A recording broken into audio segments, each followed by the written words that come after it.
आज हम एक ऐसे गाने की कहानी को समझने जा रहे हैं जिसे हम सबने सुना है, हमारे जमाने के सबसे बड़े पॉप हिट्स में से एक, लेकिन शायद इसकी कहानी पर उतना ध्यान नहीं दिया। मतलब ये गाना अरबों बार सुना जा चुका है, लेकिन इसकी धुन के पीछे, इसकी बीट्स के पीछे असल में कहानी क्या चल रही है। चलिए आज इसे ही समझने की कोशिश करते हैं। तो कहानी शुरू होती है पहले एक्ट से। एक ऐसी दुनिया जहां सब कुछ बिल्कुल सही है, एक आदर्श दुनिया। और यहां हम मिलेंगे हमारी कहानी के मुख्य किरदार से और जानेंगे कि उसका अपने रिश्ते को लेकर क्या सोचना है। कहानी की शुरुआत में हमारे हीरो को लगता है सब कुछ तय है, मतलब एक पक्का यकीन है, दोनों के बीच एक कमाल की समझ है। उसकी नज़र में प्यार एकदम साफ है और उनका रिश्ता वो तो कभी टूट ही नहीं सकता। तो बात यह है कि हमारे इस हीरो की दुनिया में ना शक की कोई जगह ही नहीं है। उसे पूरा विश्वास है कि वो कभी अलग नहीं होंगे, हमेशा साथ रहेंगे। और यही जो पक्का वाला यकीन है ना, यही कहानी के अगले हिस्से को इतना बड़ा झटका बना देता है। और अब आता है कहानी का वो मोड़ जहां ये परफेक्ट सी दुनिया अचानक बिखर जाती है। सब कुछ शुरू होता है एक बहुत ही सीधे साधे सवाल से, एक ऐसा सवाल जो सब कुछ बदलने वाला है। सवाल तो देखिए कितना मासूम सा है ना? क्या हम एक कपल हैं? बस एक हाँ की उम्मीद है। पर जो जवाब मिलता है वो उम्मीद नहीं, पूरी दुनिया हिला देता है। और ये रहा वो जवाब, हम सिर्फ दोस्त हैं। और फिर ये कहना कि कोई और है, वो भी सीधा आंखों में देखकर। बस यही है वो पल, कहानी का टर्निंग पॉइंट।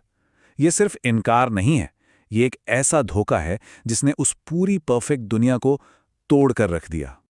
और यहीं पर पहली बार दिल टूटता है। ये उस दर्द की ऑफिशियल शुरुआत है, एक ऐसा एहसास जिसे वो शायद कभी नहीं भुला पाएगा।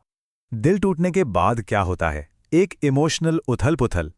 अब कहानी उस दौर में जाती है जहां हमारा हीरो पूरी तरह से बिखरा हुआ है, बेचैन है।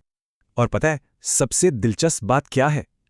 गाने का वो हिस्सा जो सब गुनगुनाते हैं, वो बेबी बेबी बेबी ऊ, वो सिर्फ एक धुन नहीं है, वो असल में एक चीख है, यकीन ना कर पाने की, दर्द की, उस हकीकत को नकारने की कोशिश है। तो वो हर कोशिश करता है जो कोई भी टूटे दिल वाला इंसान करेगा। पहले मिन्नतें, मुझे ठीक कर दो, फिर एक तरह की हताशा, ये एक बुरा सपना है, मुझे जगाओ। यहां तक कि वो सब कुछ खरीदने को तैयार है, कोई भी अंगूठी। पर आखिर में उसे एहसास होता है कि वो हार रहा है। और ये लाइन, मुझे यकीन नहीं हो रहा कि मेरा पहला प्यार अब मेरे साथ नहीं होगा, ये उसकी पूरी बेबसी को दिखाती है। बात सिर्फ दिल टूटने की नहीं है, बात उस यकीन के टूटने की है, उस भविष्य के खत्म हो जाने की है जिसे उसने सच मान लिया था। अब कहानी में एक नया नजरिया आता है, एक दूसरी आवाज जो इसी दर्द को देख चुकी है, पर अब वो उसे एक अलग और शायद ज्यादा समझदारी भरी नजर से देखती है। तो देखिए ये फर्क कितना साफ है। एक तरफ है आज का दर्द, मुझे यकीन नहीं हो रहा, और दूसरी तरफ है गुजरे हुए कल की याद, जब मैं 13 साल का था। एक दर्द में जी रहा है, दूसरा उस दर्द को याद कर रहा है। और ये दूसरी आवाज है लुरिक्रिस की। वो कहानी को एक नया आयाम देते हैं।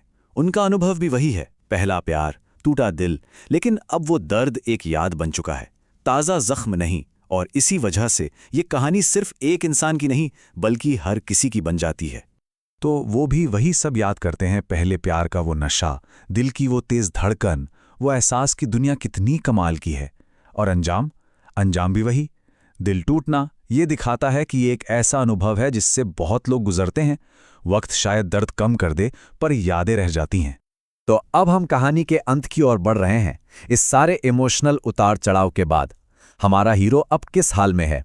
उसकी आखिरी हालत क्या है? बस 2 शब्द, चला गया, चला गया। ये दोहराव, ये खालीपन, यही उसकी आखिरी सच्चाई है। अब कहने को कुछ नहीं बचा, सिर्फ एक सन्नाटा है। और यही बात समझने वाली है कि कहानी का अंत किसी लड़ाई या बहस से नहीं होता। ये एक तरह की खामोश थकावट के साथ खत्म होती है। अब वो लड़ नहीं रहा, वो बस उस नुकसान के एहसास से थक चुका है। ये एक खामोश पर बहुत गहरा अंत है।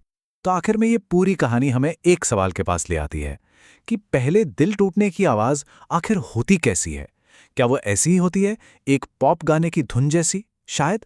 कुछ एहसास ऐसे होते हैं जिन्हें शब्दों में नहीं, बस एक धुन में ही पकड़ा जा सकता है।